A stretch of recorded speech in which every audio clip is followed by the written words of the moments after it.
श्रीमन नारायण बंधुवर, जय बजरंगबली और जय अपने अपने माता पिता की।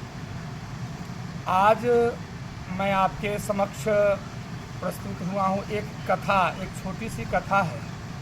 उस कथा को आप लोग समझेंगे। एक सेठ जी थे और उस सेठ जी को दो बच्चे थे।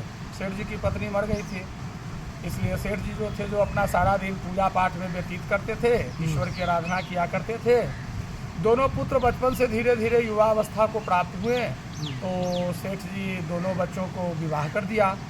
जब दोनों बच्चों का विवाह हो गया तो कुछ दिन जब बीते तो एक दिन की बात है कि रात्रि के स्वप्न में उस सेठ जी को लक्ष्मी माता आए जी।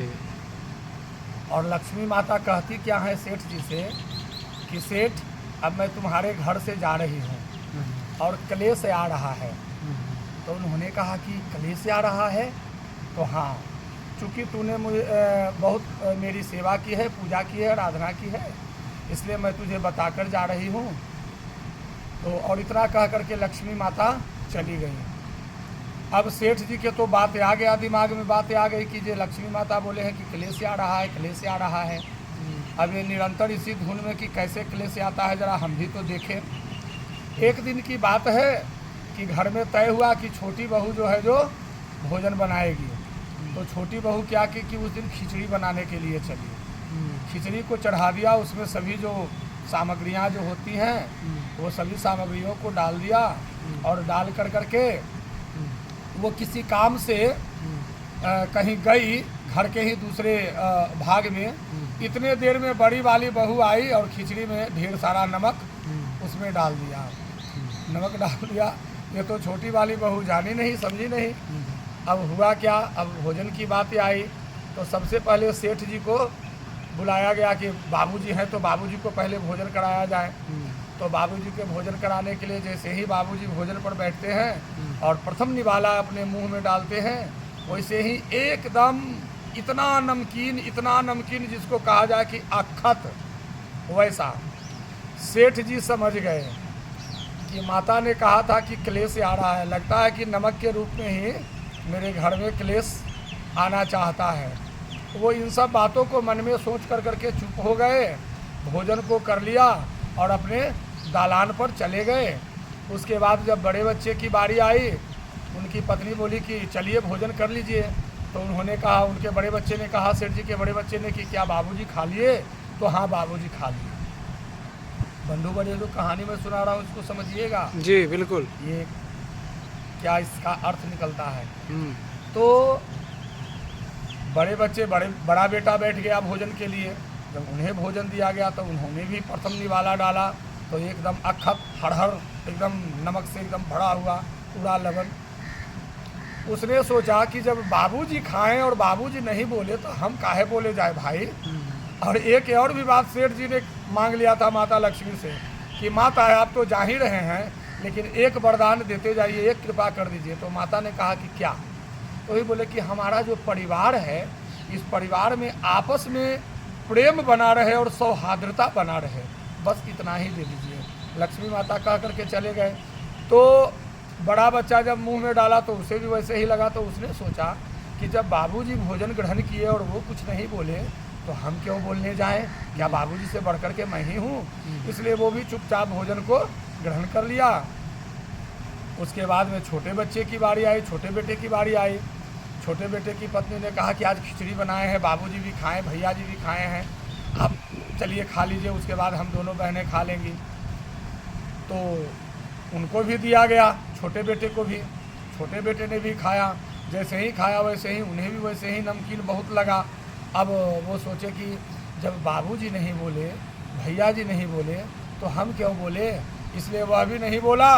और फिर ऐसा हुआ कि दोनों बहनें जब माने दोनों जो गोतनियाँ जब भोजन के लिए बैठी तो जैसे ही भोजन को मुंह में डालती है वैसे ही आँखू, अरे ये तो ऐसा है कि जे अंदर जा नहीं सकता, अड़गा हुआ पार नहीं लगेगा, इतना एकदम नमक है। अब वो तो बड़ा पछताई, कही कि बाबूजी कुछ नहीं बोले, भैया भी कुछ नहीं बोले, मेरे स्वामी भी कुछ नहीं बोले। अब सब मिल करके ये दोनों बहुएं जो है, बड़ी वाली बहू बोली कि अरे छोटी, नमक मैंने ऊपर से दे दिया था।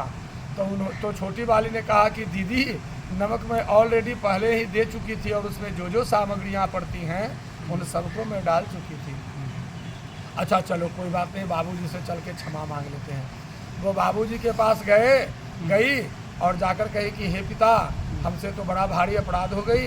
वो तो हमने जब निवाला डाला तब पता चला कि इसमें इतना नमक है, लवण है, और आप लोगों ने कुछ नहीं बोला। पिताजी केवल मुस्कुराकर रह गए और कहे कि अच्छा चलो कोई बात नहीं, होता है। उसी दिन रात में फिर लक्ष्मी माता उनके स्वप्न में आए, सेठ जी के स्वप्न में आए और सेठ जी से कहा कि सेठ मैं तुम्हारे घर फिर से आ रही हूँ। तो माता आपने तो कहा कि मैं जा रही हूँ, अब बोले कि मैं आ रही हूँ। तो माता ने कहा कि चूंकि क्लेश तो आया था, लेकिन क्लेश को रहने के लिए तुम्हारे घर में कोई वैसा पात्र मिला नहीं, जगह स्थान मिला नहीं, इसलिए वो वहाँ से लज्जित होकर करके आज सवेरे ही तो चली गई। वो नमक के रूप में आई थी और नमक के रूप में ही चली गई। सेठ जी ने जब भेद खोला अंत में अपने दोनों बहुओं को कि बहू ऐसा ऐसा बात था बेटा, तो वो समझ गई और यहीं पर आपका यह कहानी ख़त्म होता है। इससे हमें यह समझना चाहिए बंधुवर कि क्लेश जो है किसी भी रूप में, किसी भी दिशाओं से वह आपके सन्मुख, हमारे सन्मुख आता है। हमारे साथ वैसा हुआ। अब कल की बात ले लीजिए, मैं कुछ छिपाऊंगा नहीं, मैं जो कुछ भी बोलूँगा सत्य बोलता हूँ। अब लोगों को जो लगे ये लोग समझे, लेकिन मैं अपने जानते भर में सत्य ही बोलता हूँ। कल कुछ ऐसी घटनाएं हमारे साथ घटित हुई बंधुवर, मैं उसका थोड़ा 1 मिनट जिक्र करना चाहता हूँ कि हमारे गांव के ही कुछ जान पहचान के ही कोई रिश्ते में कुछ लगता है, कोई कुछ लगता है। उन लोगों ने हमें बुलाया और बोला कि आपने बहुत भारी अपराध किया है। हमने कहा कि मैंने अपराध किया है? क्या अपराध किया है भाई? तो नहीं यहाँ नहीं, यहाँ चलिए, वहाँ पर ऑलरेडी पहले से भी 2 4 5 लोग बैठे हुए थे। उतने लोगों के बीच में हमें बोला गया कि आपने गलत गाली शब्द का प्रयोग किया। किस दिन? जिस दिन महाशिवरात्रि था। मैं अपनी पत्नी को लेकर जा रहा था विष्णु भगवान के मंदिर पूजा करने और कराने के लिए। रास्ते की नालियाँ जो है इतनी गंदी और इतने खराब, और लोग पानी बहाने बिना बाज आते नहीं, इस वजह से नाले तो खराब हो गए। मैं मोटरसाइकिल को निकालने के क्रम में मेरा मोटरसाइकिल का पहला पहिया फंस गया। इस वजह से थोड़े से क्रोध तो आए हमारे ऊपर भी, मैं झूठ क्यों बोलूँ। तो मैंने कुछ अपशब्द बोले। उन्हीं बातों को पकड़ करके हमें कल के डेट में मैंने इस तरह से बोला गया। तो बंधुगण मैंने बुरा नहीं माना। यदि मैंने गलती की, हाँ हमसे गलती हुई, हमने अपशब्द बोले, तो उसको स्वीकार करने का हिम्मत भी चाहिए। हमने कहा कि हाँ हमसे गलती हुई, हम अब ऐसा से आगे से ऐसी गलती न करेंगे।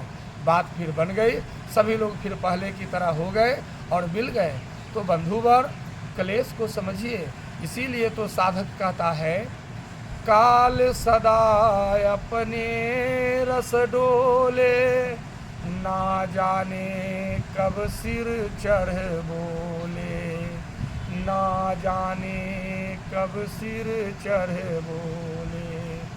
हरि का नाम जपो नित बासर, हरि का नाम जपो नित बासर, इसमें बरस महीना क्या, हरि नाम नहीं तो जीना क्या, गुरु नाम नहीं तो जीना क्या।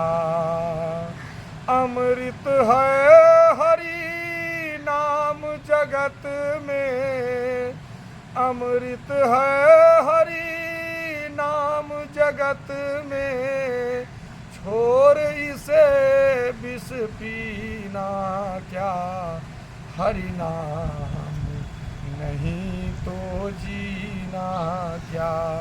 बंधुवर, हमारा यह छोटा सा प्रयास रहता है कि हम जहाँ तक हो सके, मैं हमारे जो भी भाई बंधु हैं, मित्रगण हैं, उन सभी लोगों तक अच्छी अच्छी बातों को पहुँचाऊँ और उन बातों को आप समझें, चिंतन करें, मनन करें और जानबूझकर कोई भी गलती करने का प्रयास न करें और बाकी सब ठीक है। फिर मिलते हैं एक अगली वीडियो में, एक अगले अंक में। तब तक के लिए जय श्रीमन नारायण।